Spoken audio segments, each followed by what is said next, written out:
কি রান্না করছো? মাটন কষা হচ্ছে, খাসির মাংস। দাও এক পিস। কষানোটা হোক না, এখনই খাবা? দাও আর করো। দাও, তোলা তোলা তোলা তোলা। গরম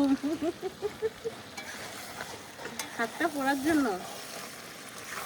এই আলুগুলো দাও, আলুগুলো দাও। আলু দেবো একটু পরে। বলছি সেন্টটা কেমন বেরিয়েছে বলো? সেন্ট তো ভালো বেরিয়েছে, টেস্টি হবে তো? তা জানি না, না সেন্টে সেন্টেই যাবে। যথাসাধ্য চেষ্টা করছি টেস্ট করার, এর উপরে আর জানি না।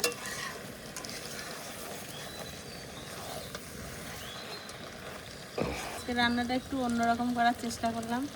রোজ তো একইভাবেই করি, কিন্তু আজকে একটু অন্যরকম। কেমন করেছো গো? পুরোপুরি অন্যভাবে। ভিডিওটা এই আইডিতে অবশ্য পোস্ট করি না, আমার কুকিং চ্যানেল রয়েছে, Tanima cooking and village food. ওই চ্যানেলে ভিডিওটা আসবে, ওইখানে দেখতে পাবে সবাই। অনেকেই ফলো করেছে আমার এই এই এই ফেসবুকের ফ্রেন্ড লিস্ট থেকে, অনেকেই ফলো করেছে। যারা ফলো করেছে তারা দেখতে পাবে ওখানে। তাহলে টেস্টি টেস্টি খাবার দিচ্ছ? হ্যাঁ, অনেক দিন আমার থেকেই তো করছি। জিভে জল আসছে কিন্তু মুখে দেবে।